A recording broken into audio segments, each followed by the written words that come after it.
That's right. The real target of this letter is regulators.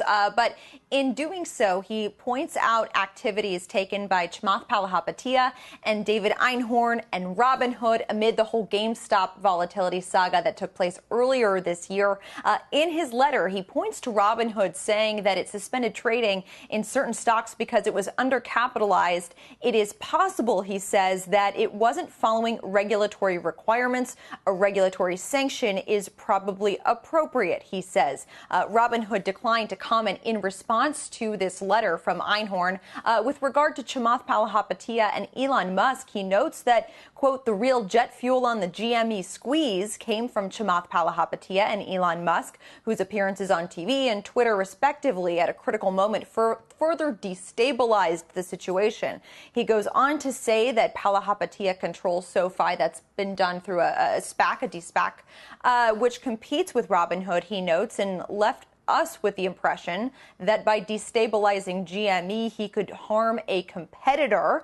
And then he also goes on to say that he half-heartedly wants to defend Musk because if regulators wanted Musk to stop manipulating stocks, they should have done so with more than a slap on the wrist, a light slap on the wrist, when they accused him of manipulating Tesla's shares back in 2018. Worth noting that Einhorn has been a long-term bear on Tesla. He hasn't provided an update in this letter on his positioning with Tesla, but he has been, of course, very critical of Tesla in the past. Now, with regard to regulation, he says that for the most part, there is no cop on the beat. It's as if there are no financial fraud prosecutors, companies, and managements that are emboldened enough to engage in malfeasance have little to fear.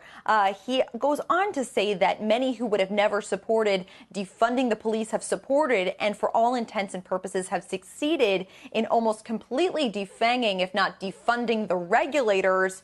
He says, for the most part, quasi-anarchy appears to rule the markets. And as a kind of just a nice anecdote toward the end of this letter, he points to a company called Hometown International, which is publicly traded, and he says it owns a single deli in rural New Jersey. That deli had about $14,000 worth of sales in 2020. It was closed due to COVID in March through September of last year, and then somehow managed to reach a market cap of $113 million.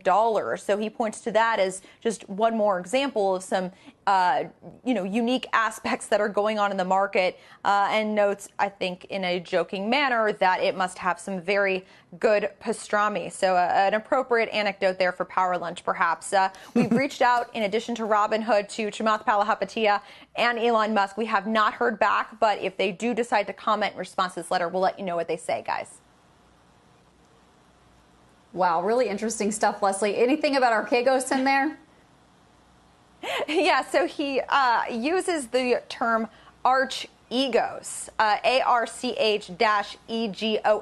Very small mention. He says if Congress wants to understand why GME did what it did, or more recently, how the Archegos Fund cornered the market in a handful of stocks, it would be better to call to account the absentee regulators and their philosophical backers. That is pretty much the extent of what he said about Archegos, but maybe there will be more in his next quarterly letter on that front.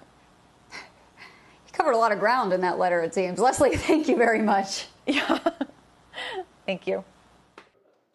Shepard Smith here. Thanks for watching CNBC on YouTube.